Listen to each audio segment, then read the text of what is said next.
Hello friends, स्वागत है आपका देश दुनिया की सबसे बड़ी खबरों में। जी हाँ दोस्तों, आज की इस वीडियो में हम बताएंगे आपको देश दुनिया की तमाम सबसे बड़ी खबरें। सबसे पहले हम जान लेते हैं सबसे बड़ी खबर।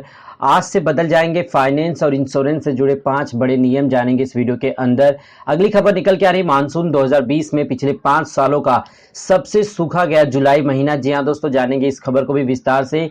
साथ ही आपको बताएंगे एलओसी से सटे गांव में आजादी के 73 साल बाद पहुंची बिजली, जानेंगे इस खबर को भी विस्तार से। अगली खबर आ रही है, महेंद्र सिंह धोनी का बेस्ट अब गुजर चुका है, ऐसा कहा है रोजर बिन्नी ने, जानेंगे इस खबर को भी विस्तार से। और अगली सबसे बड़ी खबर निकल के आ रही है सुशांत सिंह के केस को लेकर। जी हां दोस्तों, इस समय टीम के साथ मुंबई पुलिस ने किया बदसलूकी, जानेंगे इस खबर को विस्तार से इस वीडियो के अंदर। साथ ही आपको जी हां दोस्तों, ड्रैगन के लिए लद्दाख में सियाचिन जैसा इंतजाम, अगले साल चीनी सेना को मेगा सरप्राइज, जानेंगे इन तमाम चीजों को विस्तार से इस वीडियो के अंदर। साथ ही हम आपको बताएंगे एक दिल दहलाने वाली घटना। जी हां दोस्तों, serial killer doctor Devendra Sharma का कबूलनामा, 100 लोगों को मारा और उनकी लाशों को मगरमच्छ को खिलाया। तो जानेंगे तमाम चीजों को विस्तार से इस वीडियो के अंदर। तो सबसे पहले हम बात कर लेते हैं कोरोना अपडेट्स को लेके। जी हां दोस्तों, ताजा रिपोर्ट के अनुसार भारत में कोरोना अपडेट्स पिछले 24 घंटों में 55,000 से ज्यादा नए मामले देखने को मिले। और जिस तेजी से भारत में कोरोना फैल रहा है, उस हिसाब से आने वाले कुछ ही महीनों में भारत में जो है कोरोना अपनी चरम सीमा पर होगा। बात करें देश के तमाम राज्यों में और केंद्र सरकार को लेकर, जी हां दोस्तों, सारी योजनाएं धरी की धरी हो जाए,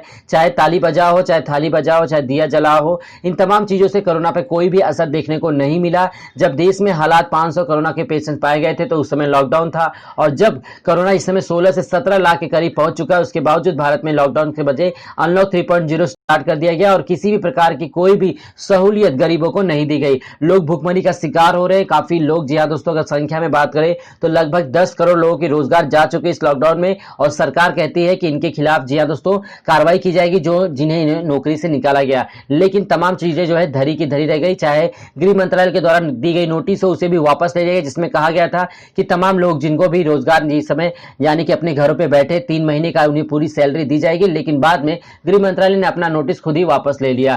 तो इन सबसे नुकसान हो रहा है आम जनता का। जी हां दोस्तों, जो भुखमरी और गरीबी का शिकार हो रहे हैं। तो चलते हैं अगली सबसे बड़ी खबर की तरफ। दिल दहला लेने वाली घटना है। जी हां दोस्तों, serial killer doctor Devendra Sharma ने कबूलनामा किया, जिसमें उन्होंने बताया किसी हैवान से कम नहीं है वो। जी हां दोस्तों, वह किडनी रैकेट, फर्जी गैस एजेंसी और चोरी का कार बेचने से धंधे करते थे। अपने धंधों के लिए उसने 100 से ज्यादा लोगों की जान ली। कैब ड्राइवर्स के शवों को वह यूपी के नहर में फेंक देता था, जिसे कई मगरमच्छ खा जाते थे।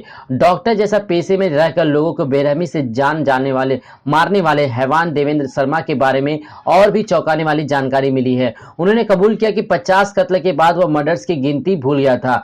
अब उसने माना कि अब तक वह 100 से ज्यादा लोगों की जान ले चुका है, जिसमें ज्यादातर उसने यूपी के एक नहर में मौजूद मगरमच्छों को खाना बना दिया। देवेंद्र शर्मा के नाम, जी हां दोस्तों, ड्राइवर्स को उनकी गाड़ियों को गिरफ्तार किया गया था। उन्हें 1984 में देवेंद्र शर्मा ने आयुर्वेदिक मेडिसिन में अपनी ग्रेजुएशन पूरी करके राजस्थान में क्लिनिक खोला।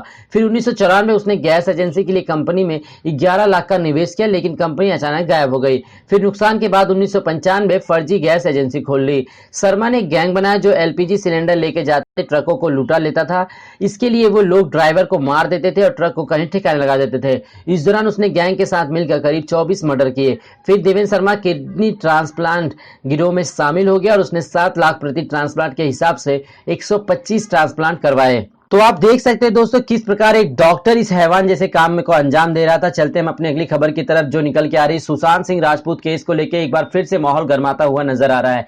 जी हां दोस्तों, हम बात करें ताजा रिपोर्ट के अनुसार सुशांत सिंह राजपूत की आत्महत्या के केस में उस वक्त नया मोड़ आ गया जब सुशांत के पिता ने के सिंह ने पटना के राजीव नगर थाने में रिया चक्रवर्ती समेत 4 लोगों के खिलाफ नामजद रिपोर्ट दर्ज कराई। इसके तुरंत बाद बिहार पुलिस की एक विशेष टीम सुशांत सिंह राजपूत के केस की जांच करने के लिए मुंबई पहुंच गई। हालांकि टीम के पहुंचने के बाद से ऐसी खबरें आ रही थी कि मुंबई पुलिस उनका सहयोग नहीं कर रही है। अब कुछ वीडियो सोशल मीडिया पर वायरल हो रहे हैं, जिसमें कथित तौर पर मुंबई पुलिस बिहार पुलिस की टीम के साथ बदसलूकी करती नजर आ रही है। दरअसल पहले खबर आती रही थी कि मुंबई में बिहार पुलिस की टीम को बिल्कुल भी सपोर्ट नहीं किया जा रहा था। हालात यह खराब हो गए कि मुंबई पुलिस ने बिहार टीम को एक गाड़ी तक उपलब्ध नहीं कराई और वह ऑटो में जाकर जांच कर रही है। अब सोशल मीडिया पर कुछ वीडियो वायरल हो रहे हैं, जिसमें पत्रकार बिहार पुलिस की टीम के अधिकारी के बारे में जांच से पूछ रहे हैं और मुंबई पुलिस के बिहार पुलिस के अधिकारियों को धतकाते हुए न ले जाइए।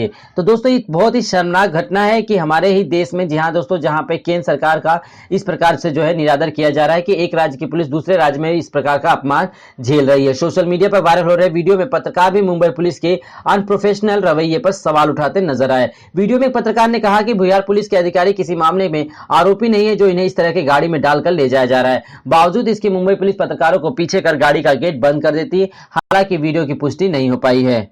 अगली सबसे बड़ी खबर है ड्रैगन के लिए लद्दाख में सियाचिन जैसा माहौल हो जाएगा। जी हां दोस्तों, मिलिट्री कमांडर लेवल बातचीत में पीछे हटने पर सहमति के बावजूद चीन ने नहीं हटाए पैंगोंग इलाके में से सैनिक। भारत लंबे समय तक तनाव जारी रहने की तैयारी में है। लद्दाख में तैनात जवानों को मिलेगी सियाचिन जैसी सुविधाएं। जी हां दोस्तों, हम बात करें स्नो टेंट और गर्म कपड़े बनाने वाली कंपनियों की तलाश में है सेना। लद्दाख में एलसी और सर्दियों में पोस्ट बरकरार रख पाना बहुत मुश्किल है। लद्दाख सेक्टर में भारत ने चीन के बराबर ही जवानों की तैनाती की और जरूरी इंफ्रास्ट्रक्चर खड़ा किया। बातचीत के बाद चीनी पेट्रोलिंग पॉइंट 14 यानी गलवान 15-16 हॉट स्प्रिंग और पेट्रोलियम पॉइंट 17A गोगर से हटी है, मगर पेंगोंग तस्के से पीछे हटने को तैयार नहीं। मिलिट्री कमांडर्स ने तय किया कि एलएसी पर खास इलाकों में जवान तैनात किए जाएंगे ताकि अगले साल चीन की घुसपैठ को रोका जा सके। इस साल सर्दियों के बाद से ही चीनी सेना ने एलएसी पर कई पॉइंट्स ने घुसपैठ करने की कोशिश की थी। बात करें जी हां दोस्तों, प्रधानमंत्री नरेंद्र मोदी की एक बयान की थी जिसमें उन्होंने कहा था कि भारत की 1 इंच भी जमीन किसी ने कब्जा नहीं की, और उनके बयान की धज्जियां उड़ाता हुआ यह बयान दिखाई देता है। जी हां दोस्तों, जिसमें जी हां साफ साफ पता चलता है कि चीन किस प्रकार भारत में कई हिस्सों में जो है कब्जा कर लिया, लेकिन केंद्र सरकार है कि अनेक राज्यों में अपनी सरकार बनाने के फिराक में लगी हुई है। जब कोरोना देश में प्रकट हुआ था, यानी कि अपने पैर जमा रहा था, उस समय केंद्र सरकार उस समय मध्य प्रदेश में अपनी सरकार बनाने की कोशिश में थी। अब इस समय जो है कोरोना अपनी तेजी पर है, उस समय राजस्थान में जी हां दोस्तों सियासी ड्रामा देखने को मिल रहा है। इन तमाम चीजों से पता चलता है कि भारत के राजनेता इस समय जनता की सोच के ना सिर्फ और सिर्फ अपने फायदे की सोच रहे हैं। जी हां दोस्तों, ये आपको सोचना है कि आने वाले समय में आपको किसका साथ देना है। अगली सबसे बड़ी खबर आ रही है हैकिंग को लेकर। जी हां दोस्तों, इस समय हैकिंग का एक जैसे प्रोफेशनल जी हां दोस्तों चल रहा है। Bill Gates, Elon Musk, Kanye West, Barack Obama और बाइडेन जैसी हस्तियों के ट्विटर अकाउंट्स पर हुए अटैक ने पूरी दुनिया को हैरानी में डाल दिया था। इसके पीछे दिमाग था फ्लोरिडा के एक 17 साल के लड़के का, जिसे अब जेल में डाल दिया गया। इस लड़के के ऊपर 30 आरोप लगाए गए। यह ट्विटर अटैक बिटकॉइन स्कैम को प्रमोट करने के लिए किया गया था। इस मामले में एफबीआई और डिपार्टमेंट ऑफ जस्टिस ने पूरे देश में छानबीन की थी, जिसके बाद लड़के को गिरफ्तार कर लिया गया था। फ्लोरिडा के टैपा में रहने वाले इस लड़के के खिलाफ संस्थागत फर्जीवाड़ा, कम्युनिकेशन फ्रॉड, पहचान चुराने और हैकिंग जैसे आरोप लगे।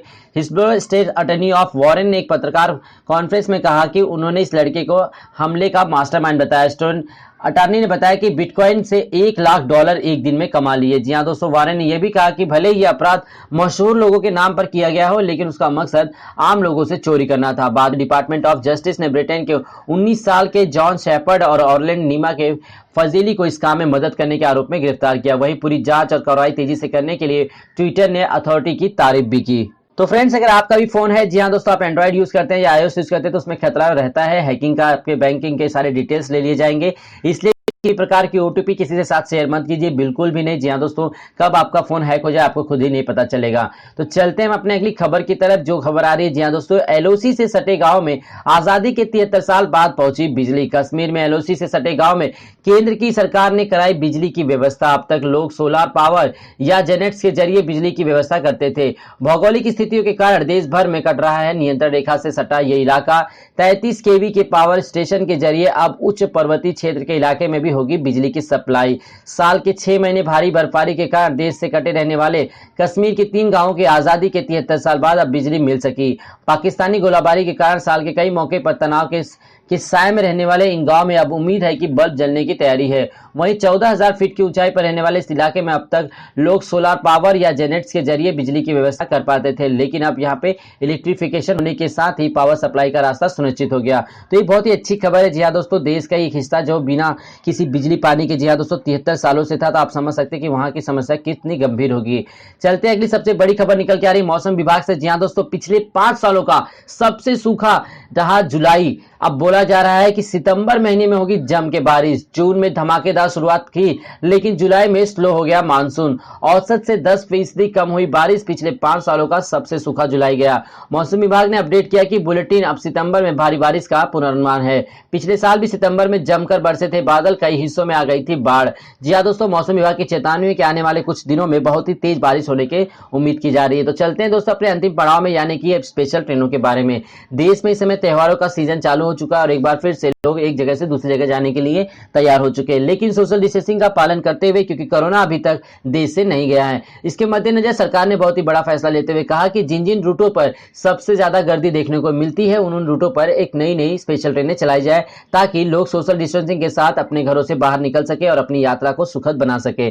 तो दोस्तों, अगर आपको भी जानना है विस्तार से कि आपके राज्य, आपके शहर में कौन कौन सी स्पेशल ट्रेनों की संख्या बढ़ाई गई है, तो आप वीडियो के कमेंट बॉक्स में आके हमें सिर्फ अपना रूट बताइए। हम आपको बताएंगे कि आपके रूट पर या आपके शहर में कौन कौन सी स्पेशल ट्रेनें चलाई जा रही है। हम आपको पूरी लिस्ट सेंड कर देंगे ताकि आप अपनी सुविधा के अनुसार अपनी यात्रा बुक कर सके। तो दोस्तों, आज के लिए इतना ही। उम्मीद करता हूँ ये वीडियो आपको पसंद आई होगी, तो वीडियो को लाइक और चैनल को सब्सक्राइब करना ना भूलें। धन्यवाद।